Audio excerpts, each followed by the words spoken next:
ঈদের ছুটির আনন্দ খানিকটা ফ্যাকাশে হয়ে যাচ্ছে চালকদের। ঢাকা চট্টগ্রামের বিভিন্ন জায়গা ঘুরে দেখা গেছে তারা পাম্পে ঠিকমতো তেল পাচ্ছেন না। নানান অভিযোগ বিষয় নিয়ে জানবো। আমাদের সহকর্মীরা বিভিন্ন জায়গা থেকে ঘুরে, তেজগাঁও থেকে আছেন সহকর্মী শিকদার মেহেদী এবং চট্টগ্রাম থেকে আলমগীর সবুজ। শুরুতে ঢাকায় মেহেদী, কি চিত্র দেখলেন তার খানিকটা তো আমরা প্রতিবেদনে দেখতে পাচ্ছি, বাকিটা আপনি জানাবেন। আরেকটি বিষয়, এটা কি আসলে মূল তেলের সংকট নাকি ডিপোর কর্মীরা এখন ঈদের ছুটিতে থাকায় এই ম্যানেজমেন্টের ঘাটতি? শুরুতেই বলি, আমরা এখন ঠিক রয়েছি তেজগাঁয়ের সততা ফিলিং স্টেশন। এটি খুব পপুলার একটি ফিলিং স্টেশন। মূলত তেজগাঁয়ের অঞ্চলে যতগুলো পাম্প রয়েছে তার মধ্যে অন্যতম একটি পাম্প এটি, এবং প্রতিদিন গড়ে প্রায় এখানে 20 থেকে 25,000 লিটার অকটেন ডিজেল বা জ্বালানি এরকম বিক্রি হয়। কিন্তু তার অনুযায়ী বা তাদের যে আবেদন, সেই আবেদনের প্রেক্ষিতে এখন পর্যন্ত আমরা যতটুকু জানতে পেরেছি 200-র বেশি সার্ভিস ও ফিচারে লেনদেনের সব বিকাশ অ্যাপে সম্ভব। এই কর্তৃপক্ষের সাথে কথা বলে তারা বলছেন যে কখনো কখনো 20 থেকে 25%, কখনো 30%, কখনো বা অর্ধেকেরও কম আসলে জ্বালানি তেল সরবরাহ করা হচ্ছে। আর এখন যদি আপনাকে একটু আমার চিত্রটা দেখাই এখানে, যে কিছু সময় আগেই ঠিক একটি ডিজেলের ভর্তি যে গাড়ি, সেই গাড়ি এসেছিল এবং সেটির আসলে আনলোড শেষ হয়েছে। অকটেন ভর্তি একটি গাড়ি এসছে এবং সেটি এখন এখানে আনলোড করা হবে এবং তারপরে তেল সরবরাহ করা হবে। এবং তারই পরিপ্রেক্ষিতে কিন্তু এখানে দেখতে পাচ্ছেন যে দীর্ঘ একটি লাইন তৈরি হয়েছে। ঠিক 5 মিনিট আগেও কিন্তু এই সারিটি ছিল না, কিন্তু এর মধ্যেই কিন্তু এখানে দীর্ঘ একটি লাইন এখানে তৈরি হয়েছে। এবং এই যে গাড়িটি রয়েছে, এই গাড়িটির তেল আনলোড করতে প্রায় 45 থেকে 50 মিনিট সময় প্রয়োজন। এই সময় কিন্তু এদেরকে এখানেই ঠিক অপেক্ষা করতে হবে এবং তারপরে আসলে তেল সরবরাহ করা হবে।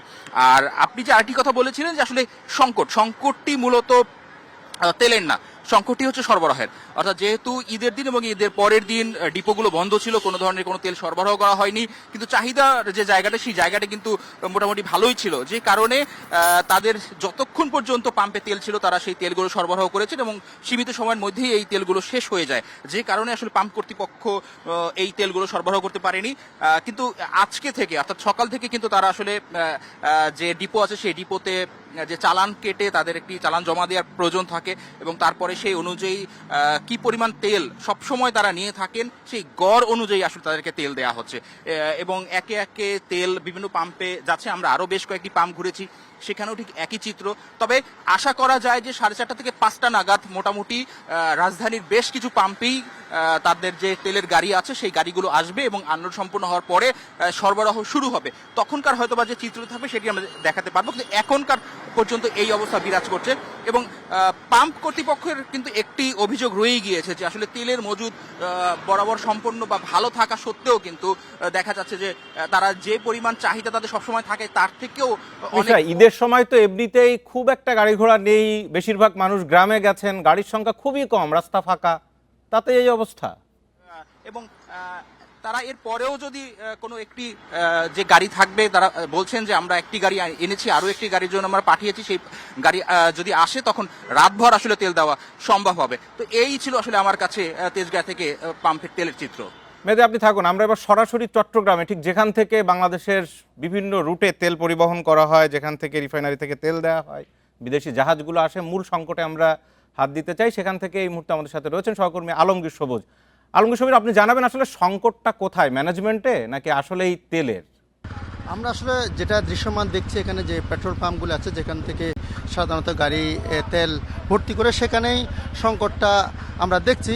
কিন্তু তারা বলছেন যে যেহেতু তারা ঠিকমতো, যারা পেট্রোল পাম্পের মালিক আছে তারা বলছে তারা ঠিকমতো সরবরাহ পাচ্ছেন না, এই কারণে তেলের সংকটটা আসলে তৈরি হয়েছে। আমরা এই যে পেট্রোল পাম্পে আছি সেখানে অনেকক্ষণ দাঁড়িয়ে যেটা দেখলাম, এখানে তেলের পরিমাণটা আসলে ঠিক করে দেওয়া হয়েছে, যে মোটরসাইকেলগুলোকে 100 টাকা পরিমাণের তেল দিচ্ছে এবং যেগুলি অন্যান্য প্রাইভেট কার বা কিংবা মাইক্রো আছে তাদেরকে 1000 টাকার পরিমাণের তেল দিচ্ছে। এবং তারা বলছে, যারা কর্তৃপক্ষ আছে তারা বলছে এর বাইরে তাদের সুযোগ নেই, যেহেতু আজকেও তারা মেঘনা ডিপো ঘুরে এসে তারা তেল পায়নি, এই অভিযোগটা করেছেন।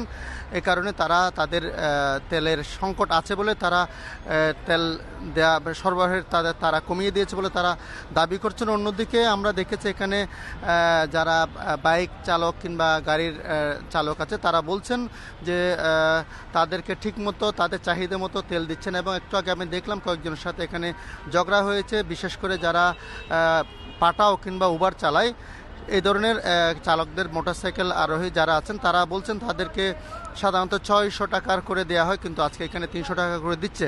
এবং অন্যান্য যারা চালক আছে তারা বলছেন তারা চট্টগ্রামের বিভিন্ন যে সমস্ত অন্যান্য পেট্রোল পাম্প আছে সেখানে ঘুরে এসে, অনেকে বলছে কাল থেকে সারাদিন ঘুরে তারা কোথাও পায়নি, এখানে এসে পাচ্ছে, তাও লিমিটেড তারা তেল পাচ্ছে, এই অভিযোগটা তারা করেছেন।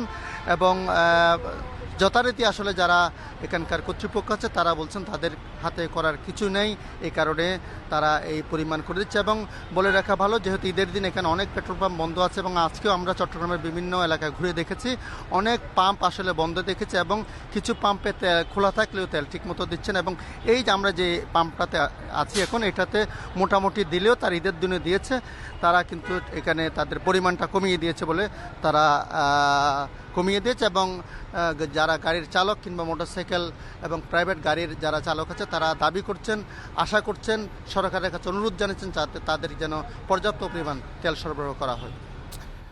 ঈদের ছুটিতে ব্যবস্থাপনায় ঘাটতি হোক অথবা সত্যিকারের তেলের সংকট হোক, যেটাই হোক, সব মিলিয়ে ভোগান্তিতে রয়েছেন গ্রাহকরা, সেই কথাই জানাচ্ছিলেন আমাদের সহকর্মীরা।